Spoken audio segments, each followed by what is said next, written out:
Hey RPGers and RPG Community Lives, we're here again for another video.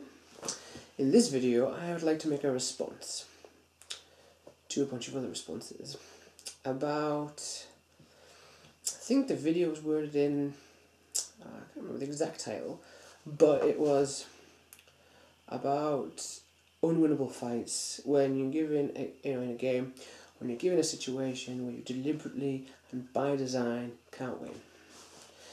Now, I'm always, in pro-choice in RPGs. I think you should always give your players choices that mean something. But in this particular situation, I kind of fall on the side of this is a good thing. Because I think it raises the dramatic tension of a story. It can really add extra spice to the story.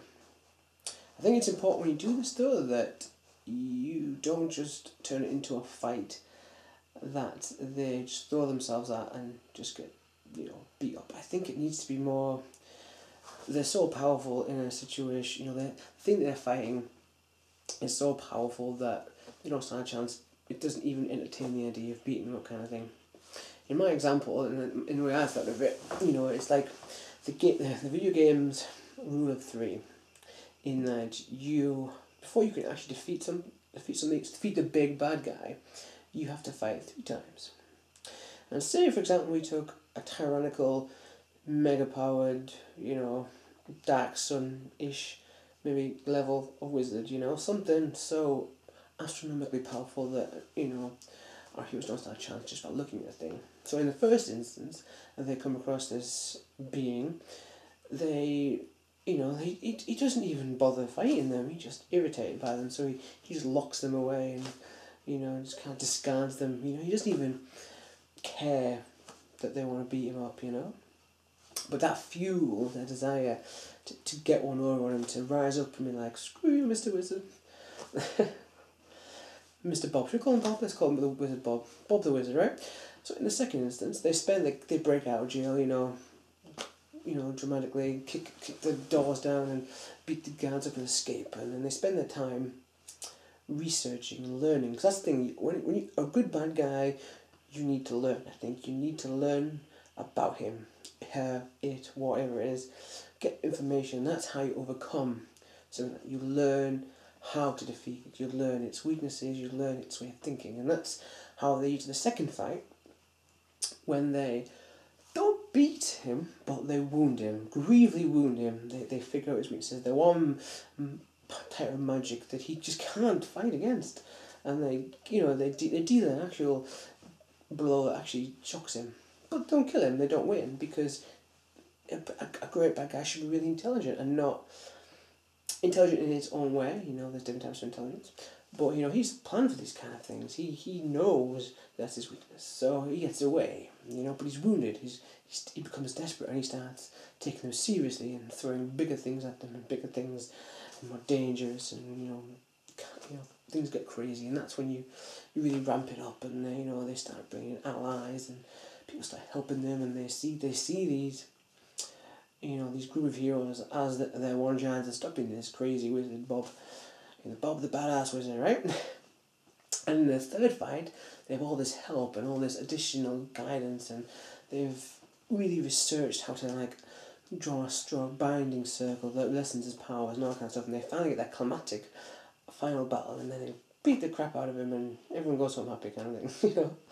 Like that kind of really heightens the drama, and the story gets a bit of juice, It's like, this took some actual effort, So I think they're really good if you use them right. If you just say, this guy's too tough, you just have a chance, and he just beats you around the place and get killed, that's not really entertaining. But if you use it in a good story context, and you go up against them again, you should make them somewhat scared of this bad guy, Make them a credible threat. It's a good way of doing it. It's not done all the times in games, it's done all the times in books, You shouldn't, I think, the judgment call is to make it when they lose, not lose because it was by design, but because they were underprepared, but the enemy didn't see the need to kill them, or make the fact that their will to survive allowed them to, against the odds, not get killed when this guy walks off and leads them to the dogs, kind of thing, you know? Always make it feel like the players made the best of the loss, you know? They just didn't lose, and, you know, make it feel that they... try to make this make sense, that make sure that even in losing, they did achieve something, but they still lost, kind of thing, you know? That they lost not because they played badly, but because they weren't prepared, right? And the story may continue, and many more adventures ahead. You know, that's how great enemies are created, you know? If, say, if Batman beat up the Joker, you know, and the Joker never had a comeback, it wouldn't be a great villain, you know? So yeah, I've rambled on enough, I think, about this, but I fall on the side of it.